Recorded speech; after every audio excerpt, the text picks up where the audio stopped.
আসসালামু আলাইকুম রহমতুল্লাহি ওবারাকাতুহ। আশা করি আপনারা সবাই ভালো আছেন। আমিও আল্লাহর রহমতে অনেক বেশি ভালো আছি। আমি সুমন আহমদ আবারও আপনাদের মধ্যে নতুন একটা টিউটোরিয়াল ভিডিও নিয়ে চলে আসলাম। আজকে যে আমাদের টপিকটা হচ্ছে মাইক্রোসফট অফিস সম্পর্কে। আমরা আজকে জানবো মাইক্রোসফট অফিসটা কি কি কাজে লাগে বা কি করতে পারি। ঠিক আছে, মাইক্রোসফট অফিসটা আমাদের জীবনে অনেক গুরুত্বপূর্ণ একটা সফটওয়্যার বলতে পারেন। ওইটা যদি আমরা না জানি একেবারেই অচল, আর যদি জানি আমরা অনেক ভালো কিছু করতে পারবো।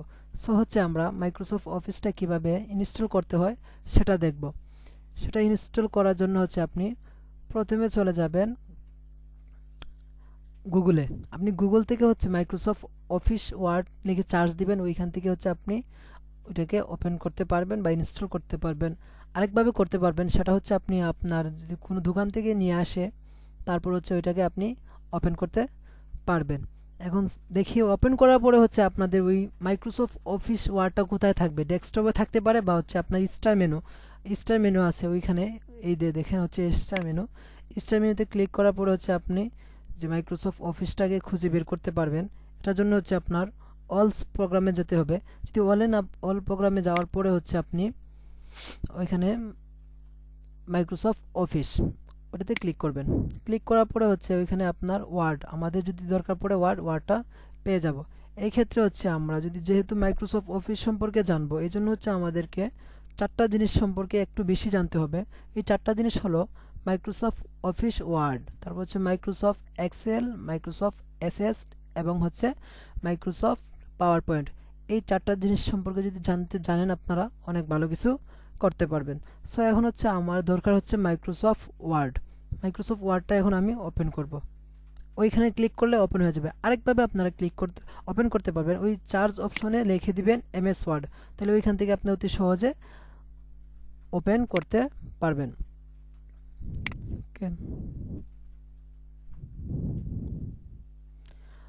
আমাদের মাইক্রোসফট অফিস ওয়ার্ডটা ওপেন হয়ে গেল। এখন আমাদের কাজ আজকে জানবো আমরা জাস্ট বেসিক যে জিনিসগুলো আছে ওই জিনিসগুলো আজকে আমরা জানবো। ওইখানে দেখেন file, home, insert, page layout, reference, mailing, review, view ইত্যাদি অপশনগুলো আছে। ওইগুলাকে বলা হয় মেনুবার। মেনুবারের পরে দেখেন প্রত্যেকটা মেনুবারের মধ্যে আমরা অনেকগুলো জিনিসের নাম দেখলাম, ফাইল, হোম, এইগুলা সম্পর্কে আজকে আমরা একটু বেসিক আইডিয়া নিব। এই জন্য প্রথমে আমরা ফাইল সম্পর্কে একটু আইডিয়া নিব। ফাইলের মধ্যে আমরা যেই কোনো ডকুমেন্ট কাজ করি না কেন অবশ্যই সেটা আমাদেরকে সেভ দিতে হবে। সেভ দেওয়ার জন্য আমরা সেভ এবং সেভ আসটা ইউজ করতে পারি। তাহলে এটা কোথায় পাবো? ফাইলের মধ্য থেকে আমরা এটা ইউজ করব, সেভ অথবা সেভ আস। তারপর আমাদের ডেস্কটপে কোনো ফাইল রাখা আছে, ওই ফাইলটাকে ওপেন করার জন্য যদি চাচ্ছি আমরা ওয়ার্ডের ডকুমেন্ট আছে আমাদের, ওই ডকুমেন্টটা ওপেন করার জন্য আমরা সরাসরি ওইখানে ফাইল থেকে ওপেনে চলে যাব। ওপেনে চলে যাওয়ার পরে আমরা যেই আইকনে সেভ করে রাখছি ওইখান থেকে জাস্ট ক্লিক করে অতি সহজেই ওপেন করতে পারবো। তারপর আমরা ক্লোজও করতে পারবো। তারপর কোনো নিউ ডকুমেন্ট নিতে চাইলে আমরা ওই যে ফাইল তারপর আমরা নিউ থেকে নিয়ে নিব। তারপর আমরা সরাসরি ওই ফাইল থেকেই আমরা কিন্তু সরাসরি প্রিন্ট করতে পারবো। যেই ডকুমেন্টটা আমরা মেক করব সেই ডকুমেন্টটা আমরা ফাইল থেকেই প্রিন্ট করতে পারবো। তারপরে চলে যায় আমরা হোম বাটন। ওইখানে হোম বাটন আছে। হোম বাটনের মধ্যে অনেকগুলা কাজ আছে, অনেকগুলা কাজ। প্রথমে যদি আসি আমরা ওইখানে দেখেন ফন্ট। এটা ফন্ট। আমরা অবশ্যই মাইক্রোসফট অফিস চালাতে গেলে ফন্ট আমাদের লাগবে। ওইখান থেকে আমরা ফন্ট যে কোনো ফন্ট ইউজ করতে পারবো, 1000টা ফন্ট চেঞ্জ করতে পারবো। ঠিক আছে, অবশ্যই বাংলা লেখার জন্য আপনারা সুতনি এমজি ইউজ করবেন। ঠিক আছে, তারপর লাইক একটা জিনিস না লিখলেই না হয়, চাচ্ছিলাম না আজকে লিখবো, তো আপনাদের দেখানোর জন্য লিখতে হচ্ছে। ওই লেখাটাকে আমরা বড় ছোট করতে পারি। বড় ছোট করার জন্য আমাদেরকে ওই লেখাটাকে সিলেক্ট করব। সিলেক্ট করার পরে ওইখানে আমরা বড় ছোট করার জন্য আমরা দুটো অপশন বেছে নিতে পারি। ওইখানে সরাসরি আমরা লিখতে পারবো। সরাসরি যদি লিখে দেই আমাদের লেখাটা বড় হয়ে যাবে অটোমেটিক। তারপর ওইখানে এ আছে, ওই যদি বড় এটাতে দেই লেখাটাকে আমরা সিলেক্ট করব। সিলেক্ট করার পরে বড় এটাতে দিলে হচ্ছে এটা বড় হয়ে যাবে এবং ছোট এর মধ্যে দিলে হচ্ছে এটা ছোট হয়ে যাবে। তারপর হচ্ছে আমরা ওইখানে ইফেক্ট দিতে পারবো। এই লেখাটার মধ্যে আমরা অনেকগুলো ইফেক্ট আছে, ওইখান থেকে শ্যাডো আছে, ড্রপ শ্যাডো আছে, গ্লো আছে, ইত্যাদি এফেক্টগুলো হচ্ছে আমরা ওইখান থেকে ওদের সহজেই দিতে পারবো। তারপর হচ্ছে আসে আমরা ওইটাকে বোল্ড করা, সিলেক্ট করে তারপর হচ্ছে এই যে বিটাতে দিয়ে দিব, বোল্ড হয়ে যাবে। এখন চাচ্ছি একটু বাঁকা হবে, একটু বাঁকা করার জন্য হচ্ছে সিলেক্ট করে ওই বাঁকা চিহ্নটাতে দিয়ে দিব, ইটালিক বলা হয় এটাকে, দিয়ে দিব, হয়ে যাবে। এখন চাচ্ছি এই নামের নিচে হচ্ছে আন্ডারলাইন থাকতে, ও দেব, ওই যে ওইটাতে দিয়ে দিব, আন্ডারলাইন হয়ে যাবে। তারপর হচ্ছে বড় ছোট করতে পারি, আমরা সূত্র লিখতে পারি, এফেক্ট করতে পারি, কালার করতে পারি। ফোনটাকে আমরা যদি চাই সিলেক্ট করে কালার করতে পারবো।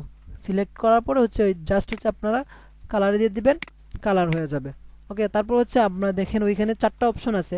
একটা হচ্ছে লেফট রাইট, আরেকটা হচ্ছে মধ্যখান, আরেকটা হচ্ছে কি প্যারাগ্রাফ। এখন আপনি যদি চান ওই লেখাটাকে হচ্ছে রাইট লেফট সাইডে রাখবেন, লেফট সাইড। এখন রাইটে নেওয়ার মন চাচ্ছে আপনাকে, আপনি রাইটে নিতে পারবেন, মধ্যখানেও আনতে পারেন। জাস্ট হচ্ছে আপনারা ক্লিক করে দেবেন। এইখানে হচ্ছে আরেকটা লাইন নিতে হবে,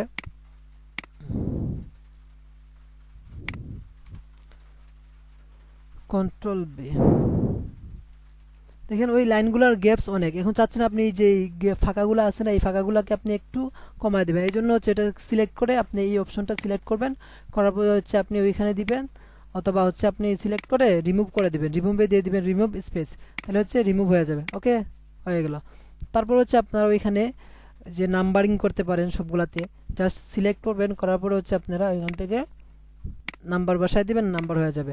যদি চান না ওইগুলাতে আমরা এবিসি দিব, সেটাও করতে পারবেন অতি সহজে। ঠিক আছে, তারপর হচ্ছে ওই যে কালার করতে পারবেন ইত্যাদি।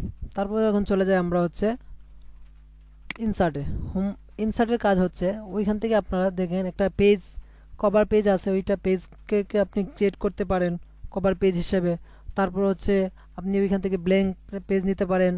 টেবিল আছে, টেবিলেও জানি আমরা অনেক কাজ করা হয় টেবিল দ্বারা, ওই টেবিলটা নিতে পারি। তারপর হচ্ছে পিকচার, আমরা চাচ্ছি কোনো ডকুমেন্টের সাথে হচ্ছে আমাদের একটা পিকচার এড করে দেব, তাহলে হচ্ছে আমরা ওই পিকচার থেকে নিতে পারি। তারপর হচ্ছে শেপের অনেকগুলা কাজ আছে, এই কাজগুলো আমরা নেক্সট ক্লাসে অবশ্যই দেখব। তো ওইখান থেকে শেপ নিয়ে কাজ করতে পারি। তারপরে স্মার্ট আর্ট, চার্ট, স্ক্রিনশট, এগুলো আছে। তারপর হচ্ছে আপনারা হেডার ফুডার, উপরের অংশকে হেডার বলা হয়, নিচের অংশকে ফুডার বলা হয়, সুন্দর করে পেজ সাজাবো। তারপর হচ্ছে পেজটা নাম্বার করব, টেক্সট লিখবো। তারপর হচ্ছে ওয়ার্ড আর্ট আছে, ওইখানে হাজার অনেক সুন্দর সুন্দর ডিজাইন আছে, আমরা এই ডিজাইনগুলো করতে পারবো। তারপরে চলে যায় পেজ লেআউটে। অবশ্যই আমরা যখন কাজ করব অবশ্যই আমাদেরকে পেজটাকে মার্জিন দিতে হবে। পরীক্ষায় যেভাবে আমরা মার্জিন দিয়ে আমাদের পেজটাকে সাজাই, ঠিক ওইভাবে ওইখান থেকে আমরা মার্জিন দিতে পারবো। তার হচ্ছে ওরিয়েন্টেশন আছে, ওইখান থেকে হচ্ছে আমরা ল্যান্ডস্কেপ যে পোর্ট্রেট করতে পারবো। তারপর হচ্ছে সাইজ, ওইখান থেকে অবশ্যই আমাদেরকে একটা পেজ সাইজ লাগবে। ডকুমেন্ট তৈরি করার জন্য হচ্ছে আমাদের একটা সাইজ লাগবে, সেটা হতে পারে A4, তারপর হতে পারে লিগ্যাল, তারপরে B4 ইত্যাদি সাইজ হতে পারে। ওকে, আমাদের দেশে চলে বেশিরভাগ হচ্ছে A4N হচ্ছে লিগ্যাল। ঠিক আছে, তারপর হচ্ছে কলাম দিতে পারবো। এখন হচ্ছে আমরা ওয়াটারমার্ক দিতে পারবো। আমি একটা ডকুমেন্ট তৈরি করলাম, চাচ্ছি যে ওই ডকুমেন্টে আমার নামটা থাক, এই ডকুমেন্টটা কেউ কপি করতে পারবে না, জাস্ট আমার নামটা যদি দিয়ে দেয় ওয়াটারমার্কে, আমার নামটাই থাকবে, কেউ কপি করতে পারবে না। তার হচ্ছে পেজটাকে কালার করতে পারবো, পেজটাকে বর্ডার দিয়ে সাজাতে পারবো, রেফারেন্স, স্মাইলিং, রিভিউ ইত্যাদি কাজগুলো হচ্ছে আমরা নেক্সট ক্লাসে দেখব। আপাতত আপনারা ভালো থাকেন, আর হচ্ছে আমার জন্য দোয়া করবেন। আসসালামু আলাইকুম ওয়া রাহমাতুল্লাহি ওয়া বারাকাতুহু।